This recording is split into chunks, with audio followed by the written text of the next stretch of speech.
Hi, നമ്മുടെ ചാനലിന്റെ പുതിയ വീഡിയോയിലോട്ട് സ്വാഗതം. ഇന്ന് നമ്മൾ ഷെയർ ചെയ്യാൻ പോകുന്നത് ഒരു അടിപൊളി ബീഫ് മീൻസ് റെസിപ്പിയാണ് കേട്ടോ. പൊതുവേ ആളുകൾക്ക് ഒരു തെറ്റിദ്ധാരണയുണ്ട്, നമ്മൾ വെയിറ്റ് ലോസ് ഡയറ്റ് ഒക്കെ ആകുമ്പോഴത്തേക്കും ബീഫ് കഴിക്കാൻ പാടില്ല, റൈസ് കഴിക്കാൻ പാടില്ല. അങ്ങനെയൊന്നും ഇല്ല കേട്ടോ. നമ്മൾ ഉണ്ടാക്കുന്ന രീതി, അതായത് ആ പ്രിപ്പറേഷനും നമ്മൾ കഴിക്കുന്ന ക്വാണ്ടിറ്റിയാണ് ഇതിനെയൊക്കെ അൺഹെൽത്തി ആക്കുന്നത് ഏറെക്കുറെ. അപ്പോൾ ഞാൻ ഇന്ന് യൂസ് ചെയ്തിരിക്കുന്നത് ലീൻ മീൻസ് ആണ്. അതായത് ഇതിൽ ഫാറ്റ് പെർസെൻറ്റേജ് വളരെ കുറവാണ്. ഇത് ബീഫ് വെച്ച് കഴിഞ്ഞാൽ കേട്ടോ, നിങ്ങൾക്ക് ചിക്കൻ വെച്ചാണെന്നുണ്ടെങ്കിലും ചെയ്യാം. ഏത് മീറ്റ് ആണോ അതിന്റെ ലീന് കിട്ടുകയാണെന്നുണ്ടെങ്കിൽ അതിൽ ഏത് മീൻസ് മീറ്റും വെച്ച് നമുക്ക് ഉണ്ടാക്കാൻ പറ്റുന്ന ഒരു റെസിപ്പിയാണ്.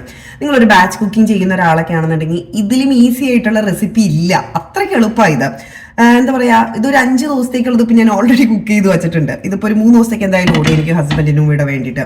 ഇത് നമുക്ക് റൈസിന്റെ ഒപ്പം സെർവ് ചെയ്യാം, അല്ലെങ്കിൽ ചപ്പാത്തിയുടെ ഒപ്പം സെർവ് ചെയ്യാം. ഇനിയിപ്പോൾ റൈസും ചപ്പാത്തി ഒന്നും ഉണ്ടാക്കാൻ നേരമില്ല എന്നുണ്ടെങ്കിൽ ഇതുപോലെ റാപ്പിന്റെ ഒപ്പം നമുക്ക് സെർവ് ചെയ്യാം. ഇത് ഞാൻ എടുത്തിരിക്കുന്നത് നമ്മുടെ കോൾസിലും വൂളീസിലൊക്കെ അവൈലബിൾ ആയിട്ടുള്ള ലോ കാർബ് റാപ്പാണ് കേട്ടോ.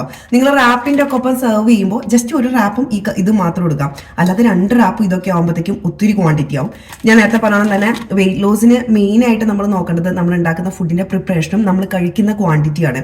ഹെൽത്തി എന്ന് കരുതി ഒന്നും ഓവറായിട്ട് കഴിക്കാൻ പാടില്ല. അത് വെയിറ്റ് ലോസിനൊന്നും ഹെൽപ്പ് ചെയ്യത്തില്ല, ഒരു ഹെൽത്തി ലൈഫ് സ്റ്റൈലിനും ഹെൽപ്പ് ചെയ്യത്തില്ല. ഇത് അത്യാവശ്യം നല്ല ടേസ്റ്റ് ഉണ്ട് കേട്ടോ, അടിപൊളിയാണ്. നമുക്ക് പെട്ടെന്ന് തന്നെ ഉണ്ടാക്കിയെടുക്കാൻ പറ്റും. അപ്പൊ നമുക്ക് റെസിപ്പി കണ്ടുനോക്കാം. ഒരു പാൻ അടുപ്പത്ത് വെച്ച് ചൂടായി കഴിയുമ്പോഴത്തേക്കും അതിലോട്ട് ഏകദേശം 1 ടീസ്പൂണോളം അല്ലെങ്കിൽ 5 ഗ്രാം ഓയിൽ ചേർത്ത് കൊടുക്കാം. ഞാൻ ചേർത്തിരിക്കുന്നത് വെളിച്ചെണ്ണയാണ്. ഇനി ഇതിലോട്ട് നമ്മൾ ചേർത്ത് കൊടുക്കാൻ പോകുന്നത് ഏകദേശം 3-4 അല്ലി വെളുത്തുള്ളി, ഒരു ചെറിയ കഷ്ണം ഇഞ്ചിയും ഗ്രേറ്റ് ചെയ്തിരിക്കുന്നതാണ്. നിങ്ങൾക്ക് ഇത് പേസ്റ്റ് പോലെ അരച്ചെടുത്ത് ചേർത്ത് കൊടുത്താലും കുഴപ്പമില്ല. ഇനി ഇതൊന്ന് സോട്ട് ചെയ്യാം. ഇനി ഇതിൻ്റെ റോ സ്മെല്ല് പോകുന്നത് വരെ ഇത് ലോ ഫ്ലെയിമിൽ കുക്ക് ചെയ്തെടുക്കാം. ഇത് കാസ്റ്റ് അയൺ സ്കില്ലറ്റ് ആയതുകൊണ്ട് പെട്ടെന്ന് അടി പിടിക്കും, അതുകൊണ്ട് ലോ ഫ്ലെയിം എന്നുള്ള കാര്യം മറക്കണ്ട. ഇനി ഇഞ്ചിയുടെയും വെളുത്തുള്ളിയുടെയും ഒക്കെ റോ സ്മെല്ല് പോയി കഴിയുമ്പോഴത്തേക്കും ഇതിലോട്ട് നമ്മൾ ചേർത്ത് കൊടുക്കാൻ പോകുന്നത് ഒരു 1.5 ടീസ്പൂണോളം മല്ലിപ്പൊടി, 1 ടീസ്പൂണോളം മുളക് പൊടി, 1/4 ടീസ്പൂണോളം മഞ്ഞൾപ്പൊടി. ഇതൊക്കെ നിങ്ങളുടെ ടേസ്റ്റിനനുസരിച്ച് ഇച്ചിരി കൂടിയാലും കുറഞ്ഞാലും ഒന്നും അങ്ങനെ കാലറീസിൽ വലിയ ഡിഫറൻസ് ഒന്നും വരാൻ പോകുന്നില്ല കേട്ടോ. അതുകൊണ്ട് നിങ്ങളുടെ ടേസ്റ്റിനനുസരിച്ച് സ്പൈസസിൻ്റെ അളവ് എപ്പോഴും അഡ്ജസ്റ്റ് ചെയ്യാം. ഇനി പൊടികളുടെ ആ റോ സ്മെല്ലൊക്കെ പോയി കഴിയുമ്പോഴത്തേക്ക് നമ്മൾ ഇതിലോട്ട് ചേർത്ത് കൊടുക്കാൻ പോകുന്നത് 2 വലിയ സവാളയും 2 മീഡിയം സൈസ് തക്കാളിയാണ്. ഇനി നമ്മളിത് 5 സെർവിങ്ങിനാണ് ഞാനിപ്പോൾ ഉണ്ടാക്കാൻ പോകുന്നത്. അതുകൊണ്ടാണ് ഇത്രയും സവാളയും തക്കാളിയും. ഇതുപോലെ തന്നെ സവാളയുടെയും തക്കാളിയുടെയും അളവ് ഇച്ചിരി കൂടിയാലും അങ്ങനെ കാലറീസിൽ വലിയ ഡിഫറൻസ് ഒന്നും വരാൻ പോകുന്നില്ല, കാരണം വെജിറ്റബിൾസ് ആയതുകൊണ്ട്.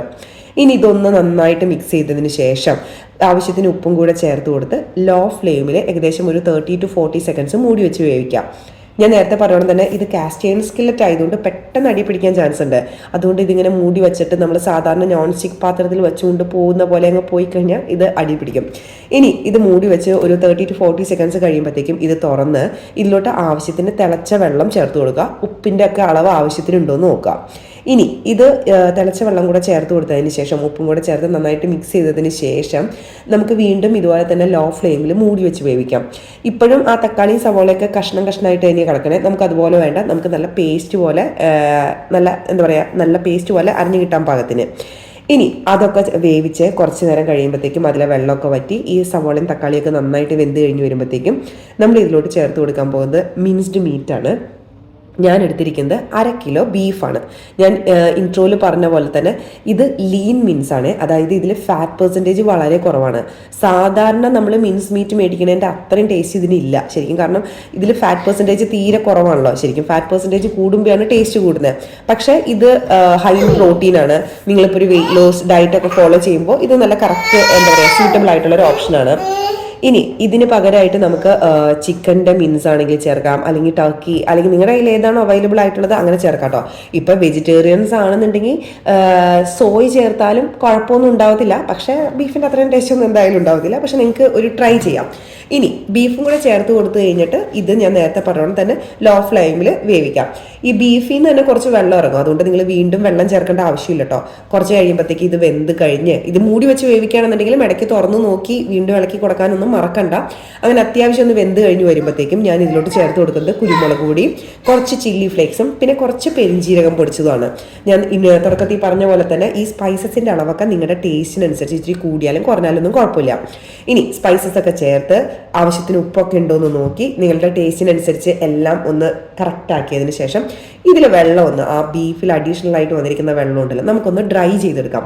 അതിന് വേണ്ടിയിട്ട് ഈ പാത്രം ഒന്ന് തുറന്നു വെച്ച് വേവിച്ചാലും മതി. അത് ഇച്ചിരി ഹൈ ഫ്ലെയിമിൽ ഫ്ലെയിമിൽ കുക്ക് ചെയ്താലും കുഴപ്പമൊന്നുമില്ല. ഇത് നമുക്കിനി ഭയങ്കര ഡ്രൈ ആയിട്ട് വേണ്ട, അത്യാവശ്യം നല്ല രീതിയിൽ തന്നെ ഡ്രൈ ആയിട്ട് എടുക്കുന്നുണ്ട്.